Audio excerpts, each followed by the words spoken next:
c'est Chaotic Pesmé pour un extra de ces dessins animés là qui méritent qu'on s'en souvienne. Vous m'avez sans doute vu ici. Bonjour, bienvenue dans mon laboratoire. Je vais vous présenter ma toute dernière invention, la machine à voyager dans le temps. Oula. À quoi? Petit disclaimer avant de commencer. Ce que vous allez voir n'est pas une review d'une série, ni d'un dessin animé, et vous ne verrez pas non plus vos chroniqueurs réguliers. Ils m'ont juste fait une petite place parce que je suis trop feignant pour créer ma propre émission. Il y a aussi que c'est beaucoup plus facile pour moi de faire une vidéo sur un film d'1 heure plutôt que sur une série de 52 épisodes. Mais croyez-moi, ce truc mérite vraiment qu'on s'en souvienne. Vous allez voir. Lord of the Sith est un film réalisé par des amateurs sur l'univers étendu de Star Wars. Il se passe une cinquantaine d'années après le retour du Jedi, et comme dans tout univers fantastique qui se respecte, la paix ne peut pas durer éternellement, et donc nos héros vont devoir faire face à une nouvelle menace. Ou peut-être pas si nouvelle. La première chose qu'on pourrait me dire c'est « Quoi? C'est un fan film? Tu peux pas juger un truc fait par des amateurs par rapport à des standards professionnels ?» En réponse, je dirais que, en effet, je peux pas juger ça comme si c'était le plus mauvais épisode réalisé par George Lucas, mais ça n'empêche pas qu'il mérite d'être traité pour ce qu'il est, et qu'à partir du moment où le merchandising autour du film est tel que le site qu'il distribue vend aussi la bande originale adaptée du film et le livre adapté du film, j'estime qu'on peut s'y attaquer. Donc le film ne commence pas par un avant-propos qui précise qu'il s'agit d'un fan-film et que tout ça a été fait avec les moyens du bord. C'est vrai ça, on a toujours des spotlights, des grosses caméras et des écrans verts qui traînent dans un coin et on sait jamais quoi en faire. Bon, donc cette fois le film commence par... Ah bah non, pas encore. Blablabla, 2010, émotion bla, argent bla... Avec un peu de folie, on peut faire son propre Star Wars. Ah, ça je suis d'accord, j'ai vu l'épisode 1. J'aime beaucoup le logo de l'association au passage.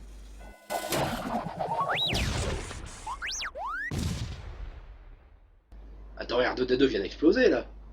Bon, sinon le film commence vraiment par le carton typique Star Wars, accompagné par la musique typique Star Wars et le texte d'exposition déroulant typique Star Wars. Il nous explique donc qu'on est des années après les événements du retour du Jedi et qu'une nouvelle menace est en train de poindre son nez. Les routes commerciales sont prises d'assaut et... Ah non, on va pas se servir de ce ressort scénaristique bidon comme pour l'épisode 1. Non, rassurez-vous, ça n'a absolument aucune importance dans le film. Et donc le scénar de nos nouveaux Jedi d'escorter les transporteurs. Pourquoi alors que c'est absolument pas leur boulot et que l'armée peut très bien le faire elle-même? Et qu'est-ce que la force peut apporter de plus dans l'espace qu'un blaster peut pas faire? Luke fait appel à la force.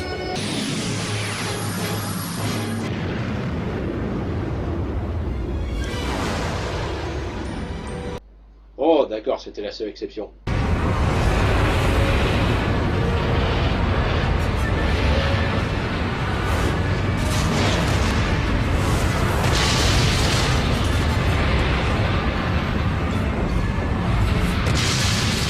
Ah non, ça c'est une Marissou poussée à l'extrême, ça compte pas. Le film commence pour de vrai sur la scène d'intro typique Star Wars et une flotte de... la République j'imagine, en CGI. Et je dois tout de même dire que malgré que ça a l'air de sortir d'un jeu Star Wars datant de 2003, c'est plutôt convaincant et qu'avec les moyens du bord, c'est réussi. Et ensuite on a... Ah ok, je devrais pas me moquer si tôt alors qu'on n'a pas encore entendu une ligne de dialogue, mais regardez-moi ça! Je pense que la tête vaguement intéressée de cet acteur va en dire long sur le reste du film. À tous, vérifiez votre armement. Jedi, vous voyez quelque chose? Bon, je vais pas m'arrêter non plus sur chaque dialogue sous-joué vu que c'est la tendance générale, sinon la vidéo durerait 3 heures.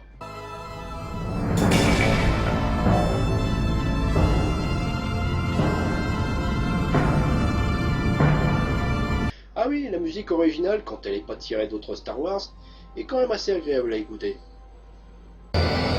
Cherchez plus, on a un interrupteur à 5 clics dans nos 3 heures. Je n'aime pas ça. Il faut dégager ce 3 heures. Ok, vous vous demandez pas plus que ça ce qu'un vaisseau qui ressemble fortement à un Star Destroyer avec des pustules fait là alors qu'il n'y a plus d'Empire? Très bien. Et comme on s'en doute, un combat spatial s'engage avec le nouvel ennemi et... Ah, j'avoue, c'est l'apparition la plus drôle de Jar Jar que j'ai jamais vue. Bon, ok, dans le contexte, ça peut pas être Jar Jar, mais je m'en fous, c'est vachement plus drôle comme ça.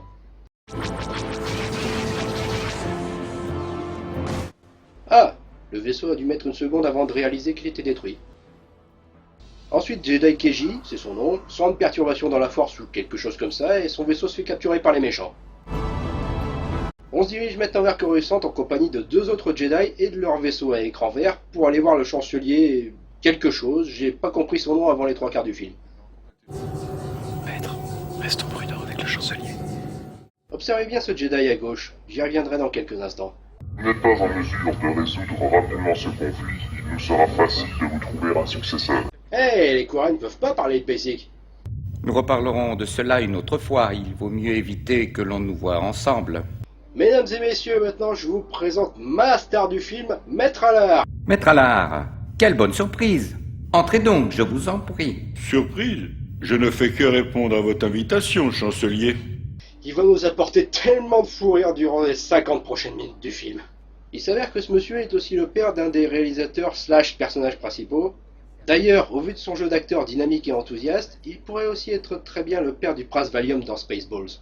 Donc le chancelier bidule, Maître Valium et ses élèves discutent de ce que nous savons déjà, que les routes commerciales sont pas sûres, que c'est pas forcément le rôle des Jedi de s'occuper de ça, que le dernier convoi s'est fait massacrer et blablabla.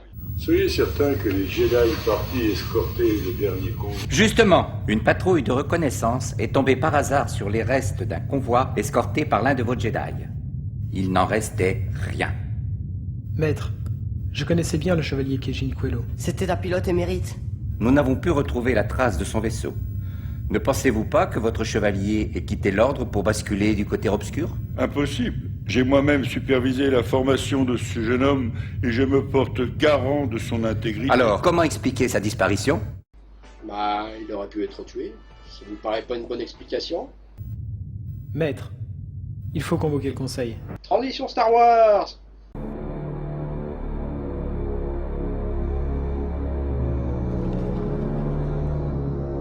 Oh, ce Jedi est habillé en noir, il va mal finir. Que s'est-il passé? Du calme, Keiji. Keiji? C'est absolument pas le même acteur! Il a pas la même coupe de cheveux? Ou alors est-ce que la scène a été tournée 2 ans après la précédente? Eh bien, selon toute vraisemblance, nous sommes enfermés dans une cellule. Ça ressemble plus à une grotte selon moi. Avancez sur la distance. Vous pouvez remonter ici. Ah, les Mandaloriens sont tous habillés comme Boba Fett. Parce que c'est cool, sans doute. Ah, des arcs gothiques, l'architecture classique des planètes désertes. Donc Keiji et Jedi son nom sont amenés dans un temple avec des voix de Phantom Sith qui leur proposent de s'entretuer, et celui qui s'en sortira vivant deviendra leur apprenti. Mais évidemment ce sont des Jedi, jamais ils s'abaisseront aux côtés. Oh, surprise, ils se lèvent et se battent tout doucement à mort.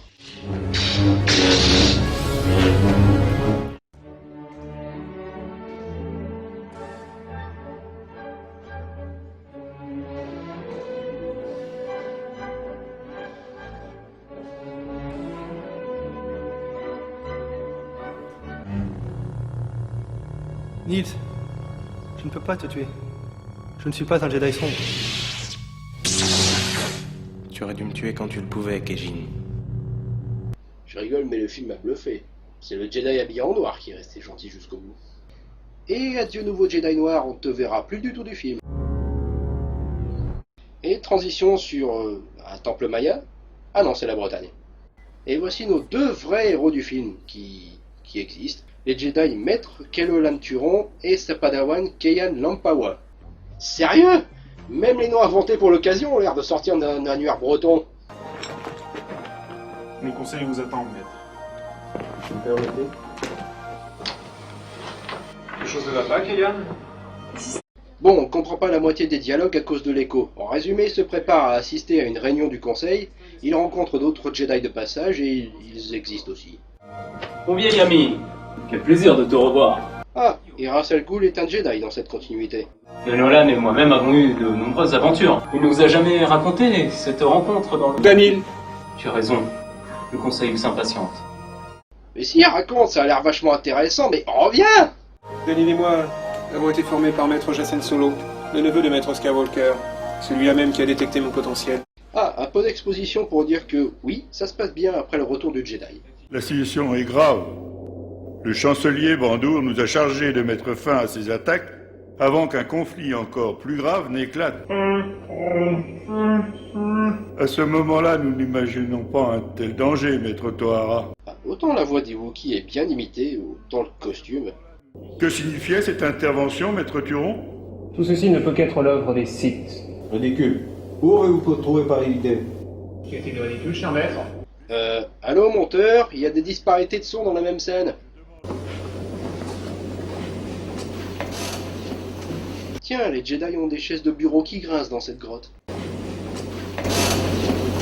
Bien, reprenons. Et comme même le film ne veut pas assister à une réunion présidée par Maître Valium, Jedi Rasta nous raconte ce qui est arrivé au précédent apprenti de Maître Turon, accompagné d'une musique MIDI qu'on dirait tout droit sortie d'RPG Maker. Écoutez bien. Ainsi votre maître ne vous a-t-il jamais rien dit? Que voulez-vous dire? Yan Shir était l'un des plus brillants apprentis que notre ordre ait eu. Il était le disciple de Kenola. Sans que l'on sache pourquoi, il a brusquement basculé du côté obscur. Ok, j'ai déjà dit que j'aimais bien la musique, ça veut pas dire qu'elle est d'égale qualité tout le long du film. Ainsi votre maître ne vous a-t-il jamais rien dit? Que voulez-vous dire? Yan Shir était l'un des plus brillants apprentis que notre ordre ait eu. Il était le disciple de Kenola. Sans que l'on sache pourquoi, il a brusquement basculé du côté obscur. Est-ce que tous les héros de tous les films Star Wars ont tous été les pires maîtres pour que tous leurs padawans basculent du côté obscur? Je pense que vous avez une proposition à faire au Conseil, maître Turon. Depuis des décennies, nous apprenons à nos jeunes Jedi à utiliser le côté lumineux de la Force. Mais personne, pas un seul d'entre nous n'a l'expérience du côté obscur. Apprenons à connaître les secrets des Sith. Nous ne courons plus le risque de tomber sous leur emprise. Donc pour résumer, comme il n'y a plus de Sith, ils peuvent donc maîtriser le côté obscur sans risque d'y succomber. Ouais, je vois aucune faille dans ce plan. Contrôler le côté obscur est une hérésie. C'est inconcevable. La colère mène au côté obscur, maître. De récentes recherches m'ont permis de découvrir que les Sith tiraient leur pouvoir d'une mystérieuse planète. Une planète qui ne se figure sur aucune carte. Retenez bien ça, parce que le film va l'oublier progressivement. Hélas, nos pouvoirs sont insuffisants à vaincre un adversaire qui tarde à se révéler. Maître Turon, partez à la recherche de cette planète Sith avec votre apprenti. Ah, bon plan ça. Envoyez le maître dont l'ancien apprenti a sombré dans le côté obscur et qui en garde sans doute des séquelles avec son nouvel apprenti expérimenté. Voyons. Maître, j'ai comme l'impression que vous avez déjà un plan. Korriban, il s'agit d'une mystérieuse planète sur laquelle les secrets des Sith seraient enfouis. La plupart des Jedi pensent qu'il s'agit d'un mythe. Non. Korriban a toujours été connu depuis sa découverte. D'accord, si on admet que ces scènes ont été tournées en 2002 au tout début du projet et que Knights of the Old Republic venait à peine de sortir, ça peut se comprendre. Seulement il s'avère qu'on fait mention de Korriban aussi à l'époque où ce film se passe dans d'autres histoires. De plus, le tournage ayant été terminé en 2005, il n'y a aucune raison que les réalisateurs n'aient pas corrigé ce léger détail. Enfin, pour aller sur Korriban, nos deux héros décident donc d'aller voir Maureen Slowback sur Tatooine, un Jedi récemment tombé dans le côté obscur, on ne sait pas trop comment, et qui en est revenu. Ou pas, c'est pas très clair. Maître Allard, Oui, je suis réveillé. la Chambellan Célène vient de me faire part d'une nouvelle attaque de convoi. Il n'y a aucun survivant, et aucune trace des Jedi partis les escorter. Pendant ce temps, nos héros arrivent à l'ancienne carrière de pierre de Tatooine, où ils croisent des Jawa bretons, et ceux-ci les emmènent à la ville la plus proche à bord de leur maquette des sables. Bien faite, elle aussi. Ils retrouvent évidemment leur cible dans une cantina. Le repère des malandrins les plus infâmes de toute la galaxie. Mais que fait un Scout Trooper ici? C'est un uniforme de l'Empire? Ou alors c'est comme le costume de Boba Fett, ils en avaient sous la main donc il fallait les placer dans le film? Slowback leur raconte qu'il est tombé par hasard sur Korriban, et comme il avait l'air parfaitement digne de confiance, nos héros le croient immédiatement. Au cours d'une de mes missions, je suis tombé par hasard sur Korriban, une planète du système Horus située à 15 jours sublimites de Coruscant. Non, le système s'appelle Horus 7, j'ai vérifié. Quittons sans plus tarder les lieux. Nos héros quittent donc Tatooine, sans avoir appris vraiment où se trouvait Korriban. On va admettre qu'ils ont sondé son esprit par la force ou une connerie comme ça. Et ils se font ensuite attaquer par un groupe de vaisseaux identiques à ceux du début. Ils m'ont l'air trop déterminés pour de simples touristes. Bizarre, d'habitude les touristes vous tirent dessus pour vous dire bonjour. Maître, avez-vous remarqué les armures des pilotes? Oui, on dirait des armes de conception mandalorienne. Cette information est de première importance. D'accord, si vous le dites, même si les Mandaloriens sont des mercenaires freelance et qui peuvent avoir été engagés par n'importe qui. Au fait, les Mandaloriens sont pas supposés être pacifistes dans cette période. Le passé violent de Mandalore est révolu depuis bien longtemps. Tous nos guerriers ont été jugés et exilés sur notre lune Concordia. Bon, d'accord, c'est dit dans Star Wars The Clone Wars, je passe. Ce combat spatial est court, mais très bien fait au passage. Évidemment, en beau héros qu'il est, Maître Turon renvoie son padawan au conseil pendant que lui poursuit les méchants en fuite. Retour au temple Maya où notre héroïne traverse tout le terrain d'entraînement parce que... pour montrer que les Jedi s'entraînent sans doute. Et où ils apprennent aussi le Wookiee. Maître, on devrait pas utiliser des sabres d'entraînement? Mais non, c'est parfaitement sûr pour nos petits padawan. Savez-vous où se trouve Maître Alar? Il doit être au centre de contrôle. Merci. Attends, on t'accompagne. Nos maîtres nous attendent dans l'amphithéâtre. D'autres Jedi ont disparu depuis ton départ. Pardon? Maître Alar a rappelé tous les chevaliers en mission, ici sur Sioux. Eh, vous avez compris? Sur Sioux. Sioux, comme le vrai nom du héros / réalisateur. Maître Alar? Keyan, vous voilà déjà revenu? Qu'avez-vous découvert? Slobak nous a parlé d'une planète. Korriban, d'où les Sith tireraient leur pouvoir. Korriban? Mais elle n'existe sur aucune carte. C'est une légende. Un mythe. Non, ça ne l'est pas! En quittant Tatooine pour Korriban, nous avons été attaqués par des Mandaloriens. Des Mandaloriens? Mais les Jedi sont censés les avoir éradiqués pendant la dernière guerre des Sith. Alors attendez une minute, la guerre des Sith? Il parle de ce qui se passe dans le Knights of the Old Republic? Non seulement c'est faux, les Mandaloriens n'étaient pas exterminés, seulement éparpillés dans la galaxie, mais si les Jedi se souviennent d'un truc datant d'il y a plus de 10 000 ans, pourquoi est-ce qu'ils se souviennent pas de Korriban? Et pourquoi ces deux Jedi n'ont pas été étonnés de voir des Mandaloriens un peu plus tôt? Ni les héros 5 minutes plus tôt? J'ai tendance à croire que le film fait un petit peu ce qu'il veut avec la continuité. Maître Valium nous invite ensuite à aller voir Maître Lelouch, je crois, qui a été formé avec Slobak. Et effectivement, la présence des Mandaloriens était une info cruciale. Et alors que Maître Lelouch fait rejouer à son apprenti la scène de l'entraînement de Luke, il est abordé par Kaylan et Maître Valium. Il révèle alors que Slobak a tenté de former d'autres Jedi au côté obscur, que Turon a essayé de l'empêcher et que ça s'est soldé par un duel. Slobak a été ensuite banni sans formation et sans sabre. Parce que laisser un site potentiel dans la nature est toujours une bonne idée. Lorsque nous l'avons rencontré, Slobak était justement en train d'achever la conception d'un sabre. Il est assez étrange. À quoi ressemblait-il? Apparemment un modèle à double lame. Assurément un modèle de construction Sith. Les Jedi qui possèdent des sabres doubles sont pas forcément des Sith. Ok, dans le cas présent, c'est un Sith, mais vous me comprenez. Une arme Sith? Korriban? Moi, robot, comprendre. Kaylan décide alors d'aller toute seule affronter Slobak pour lui faire cracher le morceau. À propos de quoi, je sais plus, j'ai bien un peu perdu le fil à ce moment-là. Soyez prudent. Que la force soit avec vous. Que la force soit avec vous, Maître Alar. Êtes-vous sûr qu'elle soit à la hauteur pour affronter Slobak?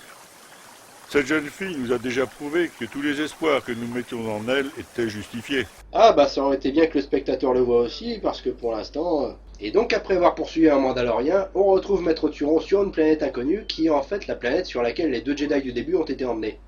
Et il est accompagné d'un droïde astromécano. Petite parenthèse ici. L'histoire de l'univers de Star Wars s'étale sur un peu plus de 20 000 ans. Comme pour la Terre du Milieu, ce temps est bien utilisé, et les deux univers sont très fouillés. Seulement, ils font aussi partie des univers les plus stagnants technologiquement que j'ai jamais vus. En 20 000 ans, à part l'invention de l'hyperdrive et le sans-fil pour les sabres laser, il n'y a eu quasiment aucune innovation technologique majeure. Alors si je dois vraiment plus soyer le film sur quelque chose, c'est bien d'avoir enfin remplacé les jambes des astromécanos par des propulseurs. Ah, par contre, ils ont oublié les bras. Bon, pas grave, ce sera pour dans 5000 ans. Quoi qu'il en soit, les deux se dirigent vers une grotte qui sent le côté obscur et notre héros entre seul. Tu ferais mieux d'attendre ici. Keyan ne va pas tarder à arriver avec des renforts.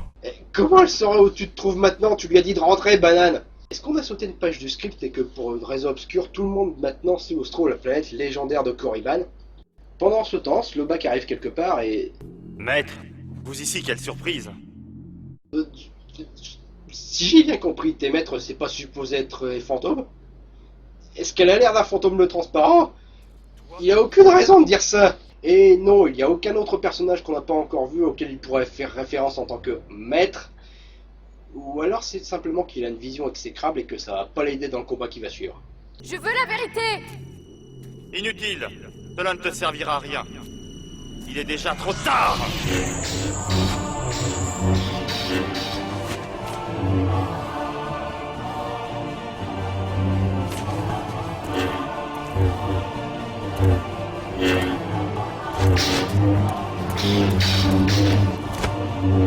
À ce sujet, ce combat est beaucoup mieux chorégraphié que les autres. Malheureusement, c'est le dernier. Et non, celui de la fin ne compte pas. Cette scène est aussi beaucoup plus dynamique. Je pense que c'est surtout dû à l'acteur qui joue Slovak. Il a pas beaucoup de chance avec le script, mais il sait rendre un combat intéressant. Au fait, il sort d'où ce sabre simple? Il en fabriquait pas un à double lame? Ah, en fait il en avait deux. Les gars, deux sabres, c'est pas la même chose qu'un sabre double.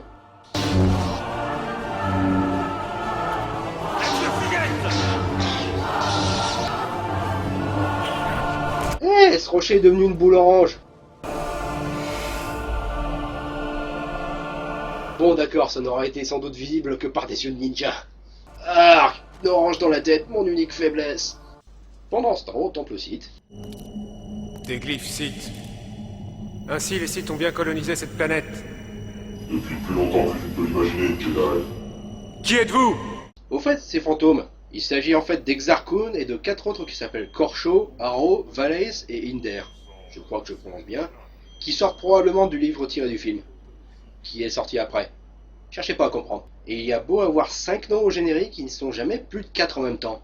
Ne me demandez donc pas qui est qui. Pourquoi je m'attarde sur les noms de ces fantômes maintenant? Parce que 50% des personnages du film sont soit nommés à moitié, soit il faut s'y reprendre à plusieurs fois pour comprendre leur nom. L'autre moitié des personnages étant, comme ces fantômes, pas du tout nommés, sauf au générique. Donc les fantômes proposent à notre héros de les rejoindre pour qu'il accomplisse enfin sa mission et blablabla. Évidemment c'est un Jedi et il refuse immédiatement. Il se battra jusqu'au bout pour... Et 10 minutes plus tard il sera habillé en noir et aura rejoint le côté obscur.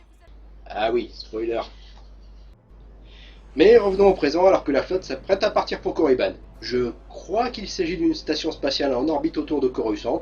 J'en sais rien, ça n'a pas été établi. Ah bonjour maître Akbar. La flotte est prête. Départ imminent. Maître Allard, la flotte est prête, amiral. Fort bien. Entrez les coordonnées de Korriban. Mais comment ils ont obtenu ces coordonnées à la fin? Pendant ce temps, sur Korriban, heureusement rien ne s'est passé.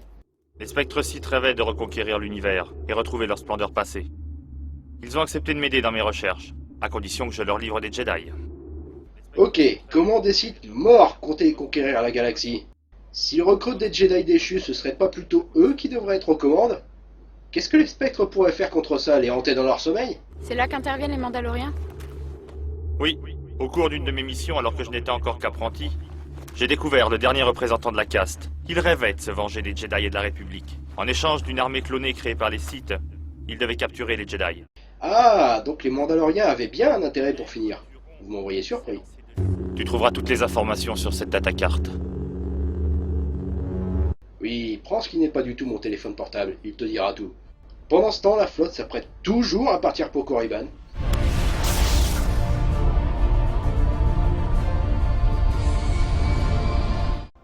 Tiens, le Calnus de Star Ocean 2, qu'est-ce que tu fais là?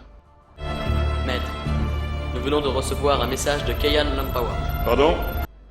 Excusez-moi, je suis dur d'oreille. Programmez les nouvelles coordonnées. Nous devons rejoindre Kayan sur le champ. Ok, le reste est sans grande importance. On revient sur notre héroïne qui, oh surprise, recroise son maître qui est passé du côté obscur et dont le bouc a poussé en un temps record. Il nous rappelle quel était son plan de départ. Je suis venu ici pour aider les Jedi à vaincre un adversaire qui ne parvenait à éliminer. Et c'est pour ça que je les ai rejoints afin qu'ils soient encore plus difficiles à tuer. Quoi? Ils vont donc dans le complexe dont Slovak avait parlé, à savoir l'usine à clones. Attendez, avant de crier au plagiat, il faut savoir que ce film a été réalisé entre la sortie de la menace fantôme et de l'attaque des clones. Je pense qu'on peut dire que ce fan-film avait assez bien prédit ce que les préquels allaient devenir. Voici l'arme ultime. Ah bah non, on la verra pas encore. On retourne sur Maître Valium qui envoie la flotte autour d'Angir. Oui, la planète sur laquelle le temple se trouve s'appelle Angir.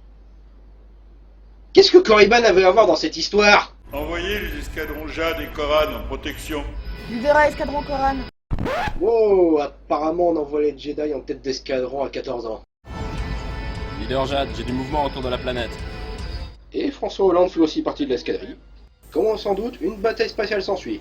Une longue bataille spatiale, mais encore une fois très bien réalisée, donc je m'y attarderai pas. On apprend aussi que les chasseurs Sith qui débarquent de nulle part sont contrôlés par Maître Turon par l'intermédiaire de la Force. Et ils se mettent à détruire les Mandaloriens parce que les Sith sont stupides et ils préfèrent détruire leurs alliés plutôt que de faire face aux Jedi ensemble. Cette arme ultime est en fait un peu comme la forge stellaire de Knights of the Old Republic 1. Et donc s'ils en savent autant sur les Knights of the Old Republic, pourquoi est-ce qu'ils considèrent que Korriban a été une planète inconnue? Non, je laisserai pas passer ce détail. Pas tant que le film me tendra des perches de la taille de ma... Excusez-moi, je dérive.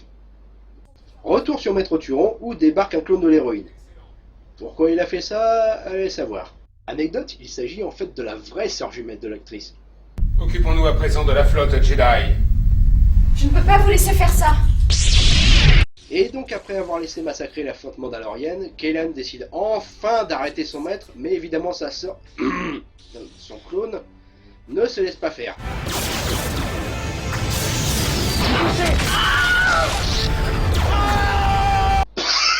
Oh punaise cette tête. François Hollande qui explose vaut bien le masque de Jar Jar du début. Mais vous laissez le côté obscur m'emporter. Que je réfléchisse. Eh mais le côté obscur c'est pas bien en fait. Et donc vous vous en doutez, Maître Turon réalise que ce qu'il a fait est mal, il ordonne à son apprenti de fuir pendant que lui coulait avec le bateau, etc. etc. Et là, attention, vous allez assister à la plus belle réplique jamais entendue dans un Star Wars. Je ne serai jamais un Sith!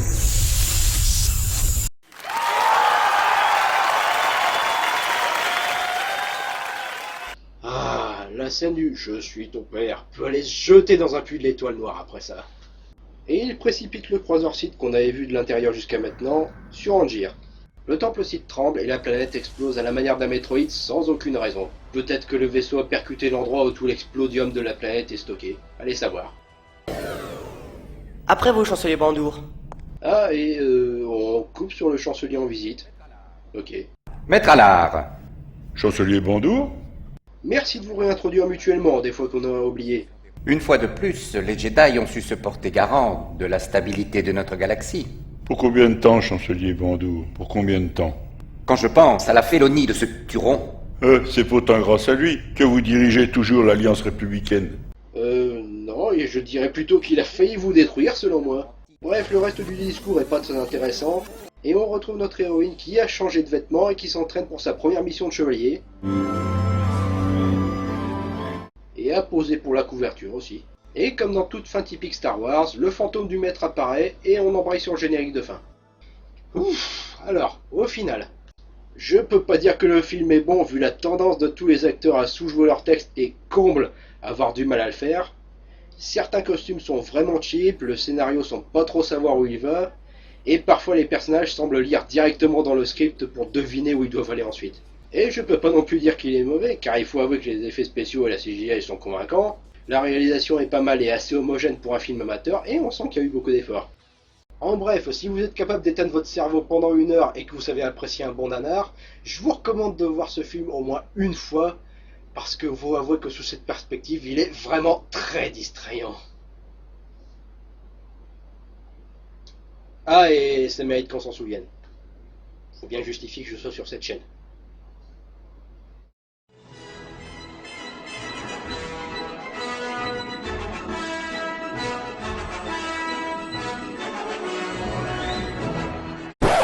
Ah, j'oubliais, réalisateur.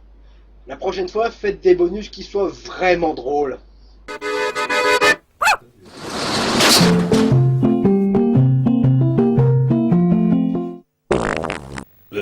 Tu pourrais te retenir, Padawan. Vraiment aucune éducation.